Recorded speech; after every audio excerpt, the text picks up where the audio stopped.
Hello and welcome to Dreams of Wings and welcome to a book review. Hang on a minute. Did you just say book review? I hear you say. Yes, this is a book review, and big thank you to Kenneth for getting in touch and sending me a copy of his new book. And I just got to say, it really kind of caught my imagination and also resonated with some of the thoughts I've had in the past about flying warbirds in the simulator. So very, very happy to bring this book to you in this video, talk a little bit about what it's about, and also hopefully maybe inspire you to take the warbird path.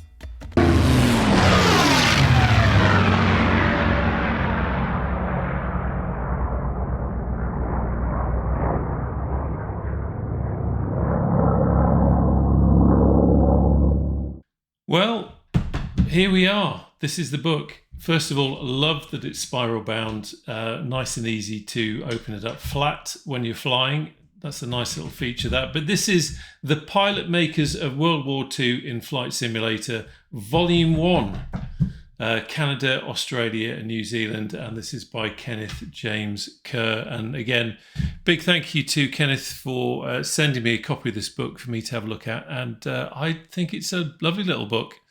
Kenneth isn't just an author, he's also one of the first developers for the franchise and was developing scenery for Microsoft Flight Simulator back in the early 90s, owning the VIP group and publishing add-ons under the VIP Classic Wings name. He's also been a newspaper journalist, a news business owner, as well as an author, and he's combined all his talents into what I think is a very clever and an inspiring book as well. Let's face it, I made a video some time ago about flying warbirds in the simulator and why you would fly them in a civilian simulator. Some people got it, some people didn't, but I think this book really does give you that pathway. If it's something that you really want to sink your teeth into and you want to get into warbirds, especially if you've never done it before, then this book is definitely a good way of doing that. Some years ago, I made a tutorial series for the A2A simulation Spitfire Mark 1 and Mark 2. And I talked about how if I was new to flight sims and I wanted to start again, then I would try and emulate real world training, starting in a Tiger Moth, moving on to the Harvard and then the Spitfire. And this book represents a fantastic proposition to anyone interested in getting into warbirds, as it'll walk you through the training process, and by the end of it you'll have built up some really good experience, lots of flying hours, and you'll have had some fun as well. So what is the book in a nutshell? It's a journey, a training journey on warbirds following a similar route you might have done as a World War II pilot, and this is no quick, easy fix. To do this properly, you're really looking at putting the hours in. There's a really nice introduction from Kenneth about what the book is all about and about some of his history, talking about the experience. We fly the aircraft, we take the training, you log your flights, rediscovering bases, we'll talk about that. And the first thing that we have here is elementary flying training. This is the very beginning of it. This isn't going to teach you how to fly an aircraft. For that, you need to study the manuals. And in fact, Kenneth encourages you to work in conjunction with the aircraft manuals to get the most out of them. It's really what this book is doing is almost like talking you through the steps, talking you through the different phases so that you can get the most out of it. It's got some fantastic information on it. It talks about which are the most appropriate aircraft to use and also where you can get hold of them. So for example, here you can see we've got the de Havilland Gypsy Moth, the Stearman and the Tiger Moth. And it tells you where to get them and gives you a bit of information about them, and then gives you a little bit of an introduction into what you're going to be doing. You can also see that here we have a list of the types of flights that you're going to be doing. So we've got familiarization, aeroplane familiarization, taxiing. You can get an idea of all the different things that are covered in here. And here you've got your flight. So flight number 1, flight number 2, again, it walks you through it. It tells you what you need to do. It doesn't tell you how to fly the aircraft. It gives you some helpful hints. But as I say, you've got to work in conjunction with the manual. But what this is doing is walking you through all the different flights, almost like a flight instructor, taking you up and telling you what you need to do. And also, quite handily, Kenneth points you towards certain YouTube videos, or suggests that you research certain topics on YouTube. So it's kind of giving you that pointer of maybe what you need to have a closer look at, which is really quite useful. And don't forget, in the back, while you are doing all this, you have your logbook. So as you're going through your elementary flying training, you're logging all your flights back here in the logbook, and that's quite important because this will obviously build up. And then at the end of the chapter on the elementary flying training, once you've done the prescribed flights, as it were, it also gives you an idea of what else you can do just to build up some hours, just to build up that experience. Then we move on to service flying training. Service flying training is where we take it a bit further and we step up to the Harvard. And a thank you to Kenneth for giving one of my videos a shout out in the Harvard. Much appreciated. I love the Harvard. I use the Randall Snow mod, of course, and it talks about that in the book.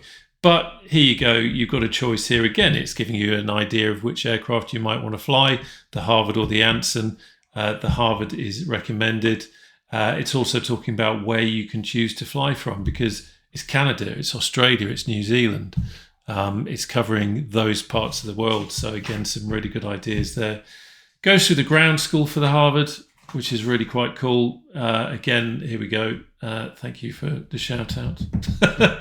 Again, it's kind of preparing you for what you're about to do and suggesting ideas for how you can get the most out of it.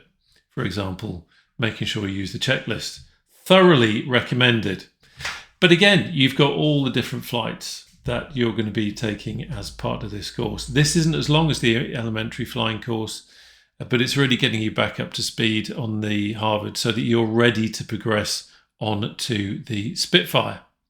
The next section of this book, and you can tell that this is really a labour of love that Kenneth has put together. The next section of this book is, I guess, a directory or a catalogue of all the EFTS and SFTS airfields in Canada, Australia, and New Zealand. And you can see that for each airfield, we've got an image of the airfield. We've got a little map showing the local area and features to look out for as you're flying around. We've got a diagram or a map of the airfield with some further information. Talks to you about the unit that was based there, the aircraft that was based there, the dates that they were there. And then we've got some information and exploration, and each of these airports has this section on there. So it's giving you a bit of further information, but also suggesting some things that you could actually do. For example, for this one here, which is Fort William, Ontario, it's saying that because it's located at the northwest end of Lake Superior, this is a beautiful area to explore in the sim, and suggesting use Google to learn about the area. And so you're learning about the area as well as and getting the experience in the aircraft. And also really useful here, it gives you some pointers for where you can get hold of scenery for these particular airfields. But you can see there is a whole load of these. It really is an amazing piece of work, and very excited to see what Kenneth is going to do in the future with subsequent books, because of course there's the USA and there's good old Blighty as well, the UK. But it's a lovely book if you're into your warbirds. If you are interested in training and getting experience with warbirds, then I think it's different, and it's a way of getting a lot deeper into the subject, and also a really great way of training. That's what I think is brilliant about this, because you're going through the similar kind of steps that they would have done back in the day. And because of the type of flights that you're doing, and if you follow it all the way through, you're going to be building up so many hours and so much experience, which is really key to anything. Aviation, whether it's simulated or real, is all about learning. And that's what this book is really all about. Something else just to point out, you can see for each flight that we have VIP points. And if we go back to the logbook, if I just flick back, there we go. We can see that we've got VIP points here. Now, this is a work in progress, but what Kenneth is doing is working on a community on his website. And I suggest, if you're interested, that you keep in touch with the website, keep checking back. there is a section on that which is called Squadron. It's the Squadron menu. And essentially what this is going to be is a community where further information is shared, more information on airport profiles, product reviews, and newsletters. And you can use your VIP points as you build them up in the flight, or the flights rather, to advance your rank on the website. It's a great idea. Anyway, I hope you found that interesting. I think this book is certainly a very welcome thing to see in the warbird community. It's printed locally to you.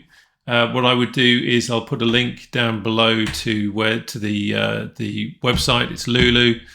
You go onto there, and it's printed locally to you, and you purchase it through that website, and then it gets sent out to you.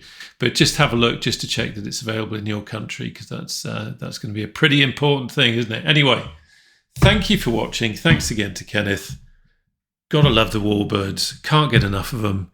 And I will see you on the channel again soon. And also, just to say, we'll be doing some flights based on some of the flights that are in this book as well, just to explore it, just for me to get some more practice in the Harvard, because I've been flying helicopters so much recently. I need some warbird practice. Anyway, thanks for watching. Take care of yourselves, and I'll see you on the channel again soon. Bye-bye now.